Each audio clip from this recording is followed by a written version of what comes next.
Well, Donald Trump has been announced as Time Magazine's Person of the Year. And a lot of people were surprised that Time Magazine still existed. Here's Editor-in-Chief Sam Jacobs making the announcement on NBC. And I have to say, he seemed almost embarrassed about it.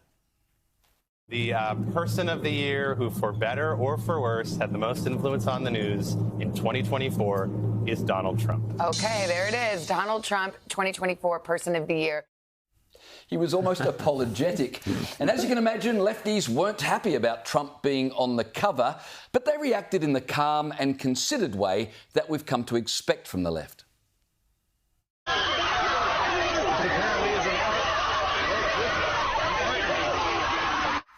And I have to tell you, they were the more rational responses. Now, if you had trouble making out what they were saying, and don't feel bad if you did, making sense of lefty screeching is difficult at the best of times, but we did manage to isolate one lady who did a pretty good job summing up lefty objections to Time's Person of the Year.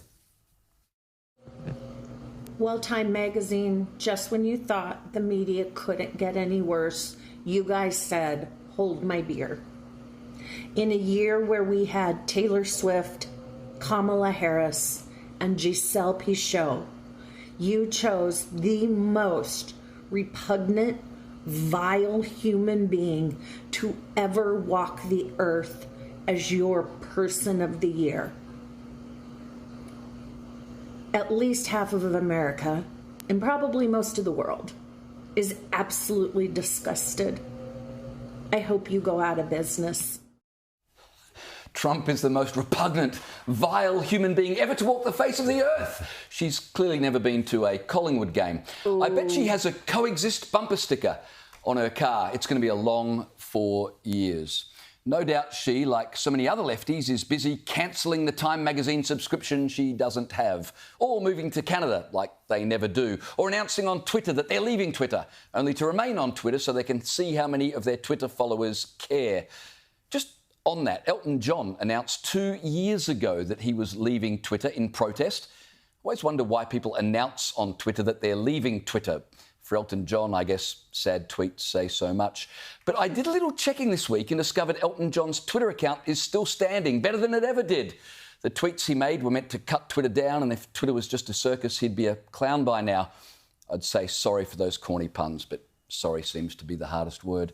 Back to the issue at hand, though. Can you believe lefties seriously arguing, after what happened in the election, that Kamala Harris should have been Time Magazine's Person of the Year? For what? Blowing more than $1 billion in 3 months and still losing? If that's the criteria for Person of the Year, I suppose the head of marketing at Jaguar will be pleased to know he's in with a shot come 2025. As for Taylor Swift, well, as this lefty explained, she was on the cover of Time Magazine last year. How did we go from this to this in 1 year?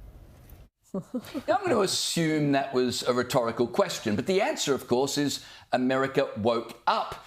Not former CNN host Don Lemon, though. He's trapped in a nightmare that's going to last another 4 years.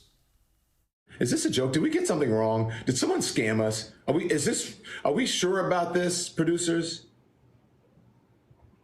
There is a convicted felon on the cover of Time Magazine as the Person of the Year. Maybe we're being scammed. Did someone put out a fake tweet or something about this? You know, it's almost like Don Lemon is angry that Trump went from convicted felon to Person of the Year, while he himself went from CNN host to posting TikTok videos from his basement.